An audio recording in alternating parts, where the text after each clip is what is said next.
நல்ல கேள்வி. அதாவது ஏகாதசி திதி அன்னைக்கு எல்லாரும் கட்டாயம் உபவாசம் இருக்கணும். கட்டாயம் அன்னம் சாப்பிடக்கூடாது. அன்னம் அப்படின்னு சொன்னா சாதத்துக்கு பேர். ஓதனம்னு சொல்லுவா சம்ஸ்கிருதத்துல. சாதம்னு சொல்றோம் இல்லையா? அத கட்டாயம் சாப்பிடக்கூடாது. மத்தபடி ஏதாவது பலகாரம், அதாவது டிஃபன் மாரி ஏதாவது எடுத்துக்கலாம் முடியல அப்படின்னா. இல்ல பால், பழம் சாப்பிடலாம். இந்த மாதிரி உணவு எடுத்துக்கலாமே தவிர, கட்டாயம் சாதம் சாப்பிடக்கூடாது யாரா இருந்தாலும். இப்ப ஏகாதசி அன்னைக்கு ஸ்ராத்தம் பண்றா. சில பேர் வருஷா வருஷம் ஏகாதசி அன்னைக்கே ஸ்ராத்தம் பண்ண வேண்டிய சூழ்நிலை வரும். அப்பா, அம்மா ஏகாதசி அன்னைக்கு காலமாயிருப்பா.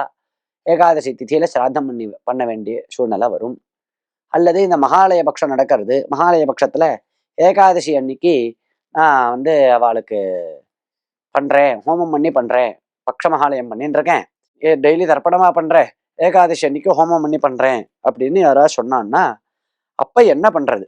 அதாவது இந்த ஸ்ராத்தம் பண்ணினா அந்த ஸ்ராத்த சேஷம், பித்ருசேஷம், பிதர்களுடைய பிரசாதமான அந்த பிதர்களுக்கு உணவளித்து மிச்சம் இருக்குமே அந்த அன்னம், மற்ற தின்பண்டங்கள் இதெல்லாம் எடுத்துக்கிறதா எடுத்துக்காம இருக்கிறதா அப்படின்னு கேள்வி.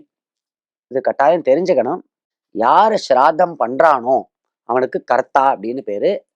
அவனுடைய பத்னி 2 பேரும் அதுல முக்கிய கர்த்தாக்கள். அப்பாவுக்கு ஸ்ராத்தம் நடக்கிறது, அம்மாவுக்கு அல்லது அம்மாவுக்கு நடக்கிறதுன்னா அவருடைய பையன், மாட்டு பெண், எத்தனை பசங்க இருந்தாலும் அவர்கள் கர்த்தா, எல்லாரும் கர்த்தா இல்லையா? அப்ப இந்த கர்த்தாவாக இருக்கிறவர்கள் கட்டாயம் பித்ருசேஷத்தை எடுத்துக்கணும். அது ஏகாதசியா இருந்தாலும் அவர்கள் கட்டாயம் பித்ருசேஷத்தை எடுத்துக்கொண்டுதான் ஆக வேண்டும். சாதத்தை சாப்பிட்டுதான் ஆகணும். அன்னைக்கு ஏகாதசியா இருந்தாலும் சாஸ்திரம் சொல்லிருத்து. அது தோஷம் கிடையாது. ஏகாதசி உபவாசத்துக்கு பங்கம் கிடையாது. அன்னைக்கு ஸ்ராத்தம் பண்ணி அவ ஏகாதசி அன்னைக்கு ஸ்ராத்தம் பண்ணி அந்த பித்ருசேஷத்தை அன்னத்தை சாப்பிட்டாலும் ஏகாதசி உபவாசம் இருந்ததாதான் கணக்கு. உபவாசத்துக்கு பங்கம் கிடையாது. ஆனா மற்ற பந்துக்கள்லாம் இருக்காளே, கோத்திரதாயாதிகள்லாம், கோத்திரக்காரெல்லாம் இருப்பாளே, அவெல்லாம் அதாவது சித்தப்பா புள்ள, பெரியப்பா புள்ள இந்த மாதிரிலாம் இருப்பா இல்லையா? அவளும் பித்ருசேஷத்தை சாப்பிடணும் அப்படின்னு இருக்கு.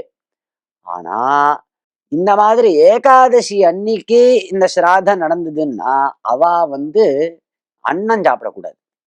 ஏதோ பித்ரு பிரசாதமாக மற்றது ஏதாவது அதிரசம் அந்த மாதிரி ஏதாவது தின்பண்டங்களை வாங்கி பித்ரு பிரசாதமாக சாப்பிடலாமே தவிர அன்னத்தை சாப்பிடக்கூடாது அவர்கள்.